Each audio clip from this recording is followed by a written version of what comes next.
Walk through the winding streets of an Italian village and look up. Colorful laundry flutters overhead, strung between old buildings. This isn't a sign of poverty, but a practical tradition harnessing sun and wind. The scent of sun-dried linen is a small luxury, unmatched by any chemical softener. Across the globe, this scene repeats. In Japan, bamboo poles on balconies. In Thailand, clotheslines in the tropical heat. It's a mindful act, connecting people to the seasons and their neighbors. From Brazil to India, the sky is the world's dryer, a universal rhythm of daily life. Hanging laundry is often social, a chance to chat or enjoy fresh air. It's a habit passed down through generations, seen as sensible and sustainable. For some it saves money, for others, sunlight's natural disinfecting power is prized. In many places, using a machine when the sun is free seems wasteful. The outdoor clothesline is efficient, traditional, and environmentally conscious. It's a testament to a different kind of wealth, one that values resources and finds beauty in simple acts. This practice transcends culture and class, uniting people in a shared, sustainable ritual. The world's laundry lines are a quiet, colorful thread connecting households everywhere. In a world obsessed with speed, this slow, sun-powered method endures. It's not just about drying clothes, it's about honoring nature and community. The humble clothesline is a symbol of practical wisdom, still fluttering in the breeze. Now, turn to the American suburb, rows of pristine houses, manicured lawns, and empty backyards, no clotheslines, no sheets billowing in the sun, just a landscape of uniform perfection. This absence is intentional. For many Americans, outdoor drying is seen as odd or old-fashioned, even a sign of lacking modern convenience. A neighbor's laundry might trigger complaints or fines. The automatic dryer is a household staple, as essential as a fridge. Generations have grown up never seeing a clothesline at home. Laundry is done indoors, hidden from view, preserving the flawless suburban image. The backyard is for leisure, not chores.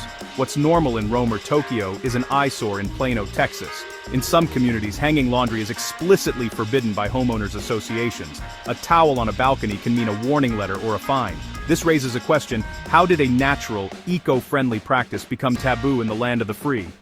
The answer lies in a story of progress, marketing, and the pursuit of a very specific American dream. The American landscape is shaped as much by what's missing as by what's present. The empty backyard is a symbol of hidden labor and curated appearances. The clothesline's absence speaks volumes about American values, but this wasn't always the case.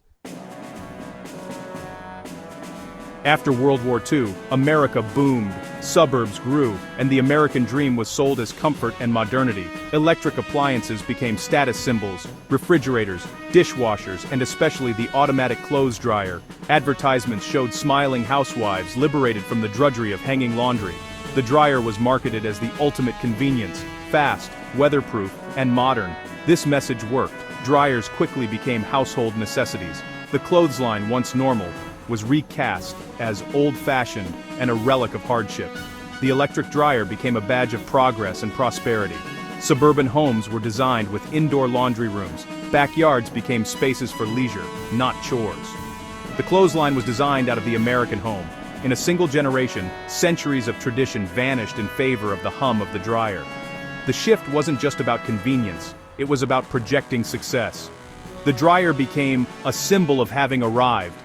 The American dream was now powered by electricity, not sunlight. The clothesline faded, replaced by the promise of effortless living. This transformation was swift and deliberate. The new ideal, a home where labor is hidden and modernity is on display. The humble act of drying laundry became a marker of class and progress. As suburbs expanded, homeowners associations, HOAs, rose to power, enforcing strict rules to maintain a uniform, upscale look. Clotheslines were among their first targets, seen as visual clutter that threatened property values. Covenants explicitly banned outdoor drying, making these rules legally binding. Violators faced warnings, fines, or legal action. The logic was simple: anything that looked less affluent was a threat. A clothesline suggested a lack of modern convenience, puncturing the bubble of suburban perfection. These bans became common, especially in newer, wealthier developments. Millions of Americans now live where using a free, natural resource to dry clothes is illegal. The HOA shaped not just neighborhoods but daily habits. The choice to use a clothesline was replaced by a mandate to use energy-hungry machines. The backyard, once private, became subject to public standards. The clothesline was legislated out of sight and out of mind. The rules were clear. Modernity meant hiding the work of daily life. Marketing and HOA rules turned the clothesline into a symbol of class. Hanging laundry outside became associated with poverty or being behind the times. The absence of clotheslines in wealthy areas and their presence in poorer ones drew a visible line. The pressure to conform was immense. Even without explicit bans, people self-censored to avoid judgment. The fear of being seen as cheap or unable to afford a dryer was powerful. Drying clothes in the sun became a source of social anxiety. In a country that celebrates individualism, laundry habits became subject to unwritten social rules. The clothesline was pushed to rural areas or lower-income urban buildings, seen as quaint or a sign of disadvantage. The middle-class ideal had no room for it. The message: successful people used dryers. The dryer became more than a convenience. It was a status symbol. The hum of the laundry room was the sound of conformity. Over time, this association became deeply embedded. Using a dryer was about identity and fitting in. The simple act of drying laundry became a statement about who you were. The clothesline faded, replaced by the quiet pressure to keep up appearances. The electric dryer's convenience comes at a hidden cost. It's one of the most energy-hungry appliances in the home, second only to the fridge and HVAC. A typical dryer uses over 700 kilowatt-hours a year. Nationwide, that's as much energy as some states consume. Most U.S. electricity comes from fossil fuels, so every load adds to greenhouse gas emissions. The collective choice to abandon clotheslines has a massive environmental impact. This cost is rarely discussed. Focus stays on convenience, not consequences. As energy bills rise and climate concerns grow, the logic of the electric dryer is being questioned. The financial cost adds up for families. The environmental cost is even greater. The old-fashioned clothesline, once dismissed, now looks like a tool for a sustainable future. Sometimes, the simplest solutions are the smartest. The bans on clotheslines sparked a grassroots movement, the right to dry. Environmentalists and homeowners argued that no HOA should ban a free, eco-friendly practice. They lobbied for state laws overriding HOA restrictions. Florida led the way, followed by states like Hawaii, Colorado, and Vermont.